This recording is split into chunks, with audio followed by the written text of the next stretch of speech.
దేవునికి స్తోత్రం. మీ అందరికీ నా వందనాలు. మీరందరూ బాగున్నారని నేను నమ్ముచున్నాను. మరొక ఉదయకాలమున దేవుడు మనకు ఇచ్చినటువంటి ధన్యతను బట్టి మరొక దినాన్ని మనము సంతోషంగా ఆనందించుటకు ఆనందించుటకు ఈ దినమందు మరలా దేవుడు మనకు అనుగ్రహించినాడు. దేవుని బిడ్డలారా, మత్తయి సువార్త 18వ అధ్యాయము 20వ వచనంలో, ఏలయనగా ఇద్దరు ముగ్గురు నా నామమున ఎక్కడ కూడి ఉందురో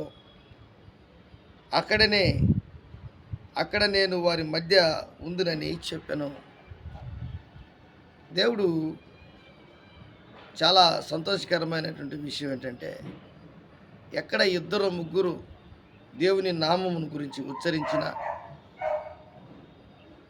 ఎక్కడ ఇద్దరు ముగ్గురు కూడి ఆయనకు ప్రార్థన చేసినా ఖచ్చితంగా దేవుడు అక్కడ వారి మధ్యలో ఉంటాను అని చెప్తున్నాడు, ఉందును అని చెప్తున్నాడు.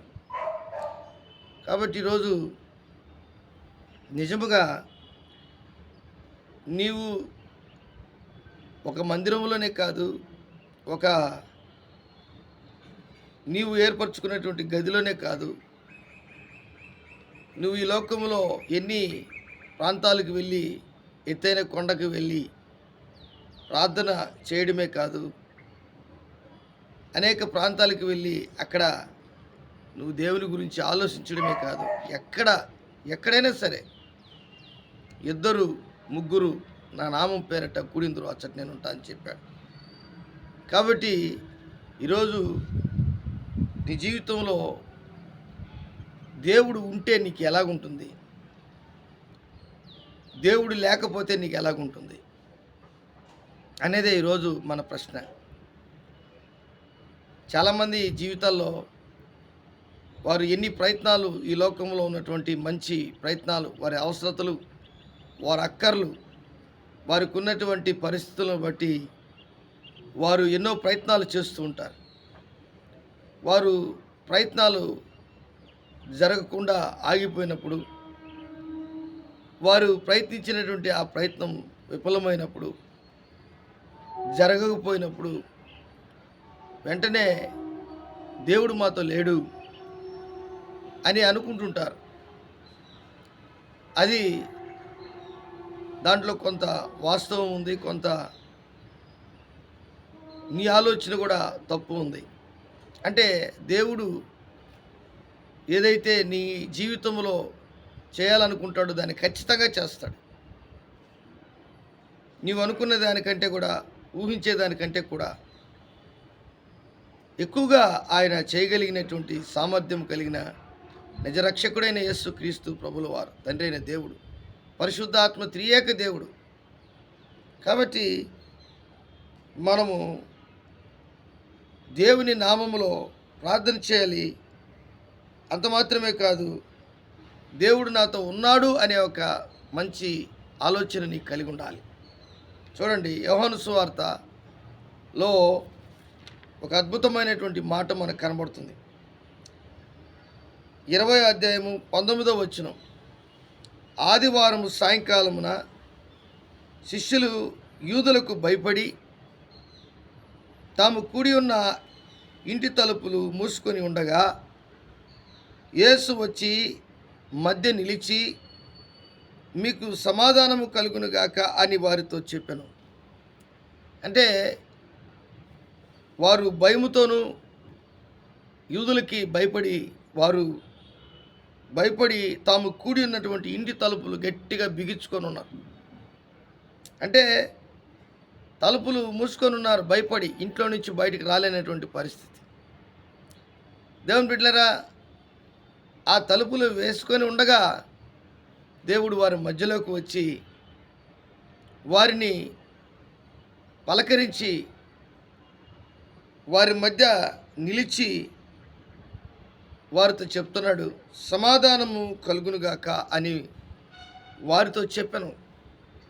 ఈరోజు నీ జీవితంలో కూడా దేవుడు మన మధ్యలో ఉంటే నీకు సమాధానం ఉంటుంది, శాంతి ఉంటుంది, దేవుని దయ ఉంటుంది, దేవుని కనికరం ఉంటుంది, దేవుని యొక్క ఆశీర్వాదాలు ఉంటాయి, దేవుని యొక్క ప్రేమ ఆప్యాయతలు ఉంటాయి, దేవుని యొక్క ఉన్నతమైనటువంటి ఆ సన్నిధి ఉంటుంది. కాబట్టి ఈరోజు నీ జీవితంలో నువ్వు భయపడకుండా నీవు, నీ యొక్క సహోదరుడు, లేక నీ ఫ్రెండు, లేకపోతే నీ ఇంట్లో ఉన్నటువంటి మీ యొక్క కుటుంబీకులు ఎవరైనా సరే దేవుని యొక్క సన్నిధానంలో వారు కూడుకొనడం, దేవునికి ప్రార్థన చేయడం, విశ్వాసముతో వారు దేవునికి ప్రార్థన చేయడం, అంత మాత్రమే కాదు, వారి జీవితంలో దేవుని నామమును గురించి, యేసు నామములో అంటే ఆయన నామమును ఉచ్చరిస్తూ ప్రార్థన చేసుకోవడం, ఇది దేవునికి ఇష్టం, యేసయ్యకి ఇష్టం. మరి ముఖ్యంగా వారిని దర్శించేదానికి వస్తాడు. కాబట్టి అమ్మాయి దారిలో ఇద్దరు మాట్లాడుచున్నప్పుడు ఆ మార్గంలో యేసుక్రీస్తు వారితో మాట్లాడడం జరిగింది. దేవుని బిడ్డలారా, ఎందుకు ఈ విషయాలు చెప్తున్నానంటే, దేవునికి నువ్వు ఎంత భయము భక్తి కలిగి నువ్వు ఆత్మీయమైనటువంటి జీవితంలో ముందుకు నడిచిపోవాలనుకుంటావో అప్పుడే నీ జీవితంలోకి యేసయ్య వస్తాడు. నీవు ఉన్న స్థితికి దేవుడు వస్తాడు. నీకున్నటువంటి పరిధిని మార్చగలిగినటువంటి దేవుడు మన ప్రభువును రక్షకుడైన యేసు. కాబట్టి దేవుడు ఉంటే సమాధానం ఉంటుంది. దేవుడు లేకపోతే చూడండి, దేవుడు లేకపోతే ద్వితీయోపదేశకాండం 31వ అధ్యాయము 17వ వచనము గమనించినట్లయితే, కావున నా కోపము ఆ దినమున వారి మీద రగులుకొనును, నేను వారిని విడిచి వారికి విరోధమగుదును, వారు క్షీణించిపోదురు, విస్తారమైన కీడు ఆపదలు వారికి ప్రాప్తించును. ఆ దినమున వారు మన దేవుడు మన మధ్య నుండకపోయినందున కదా ఈ కీడులు మనకు ప్రాప్తించుననుకుందరు. అంటే దేవుడు మన మధ్యలో లేకపోతే అనేకమైనటువంటి కీడు ఆపదలు, క్షీణించిపోవడం, ఇంకా దేవుడు మనకు విరోధి అయిపోవడం, ఇవన్నీ జరుగుతుంటాయి. కారణం ఏంటంటే నువ్వు దేవుని సన్నిధిని కోరుకోలేదు కనుక, దేవుని సన్నిధానములో సక్రమముగా నువ్వు దేవునికి ఇష్టమైన రీతిలో దేవుని దగ్గర నువ్వు మొరపెట్టలేదు కనుక. కాబట్టి ఆయన జకర్యా గ్రంథం 2వ అధ్యాయం 10వ వచనంలో, సియోను నివాసులారా, నేను వచ్చి మీ మధ్య నివాసము చేతును, సంతోషముగా నుండి పాటలు పాడుడి, ఇదే యెహోవా వాక్కు.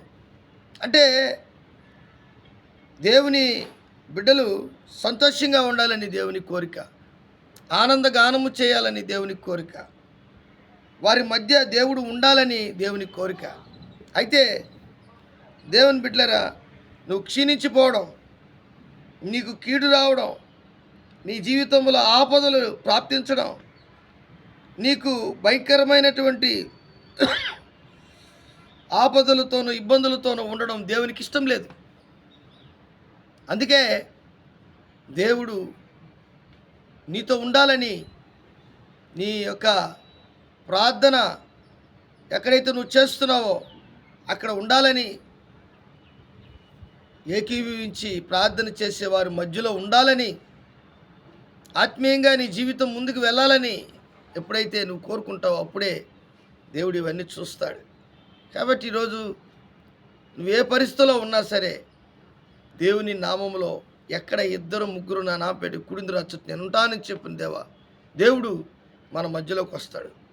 కాబట్టి ఈరోజు నువ్వు ఎలాంటి పరిస్థితిలో ఉన్నావో నాకైతే తెలియదు, కానీ దేవుడు మన మధ్యలోకి రావడానికి కారణం ఏంటంటే, నువ్వు నీ యొక్క సహోదరుడు, లేక ఇరుగు పొరుగు వారు, నీ సంఘస్థులు, లేకపోతే నీ బిడ్డలు, నీ భార్య ఏకీవించి ప్రార్థన చేయడం ఎప్పుడైతే నేర్చుకుంటావో దేవుడు ఖచ్చితంగా నీ దగ్గరికి వచ్చి నీతో సహవాసం చేసేదానికి ఇష్టపడతాడు. దేవుడి వాక్యాన్ని దీవించి ఆశీర్వదించునుగాక. ప్రేమ నమ్మకం కలిగినటువంటి నా యేసయ్య ఇప్పుడు వచ్చినటువంటి బిడ్డలందరినీ మీరు దీవించి ఆశీర్వదించి గొప్ప కార్యములు వారి జీవితంలో జరిగించి వారి అవసరతలు వారి అక్కర్లు మీరు తీర్చమని నజరేయుడైన యేసు నామములో అడిగి వేడుకుంటున్నాను తండ్రి. Amen, amen, amen.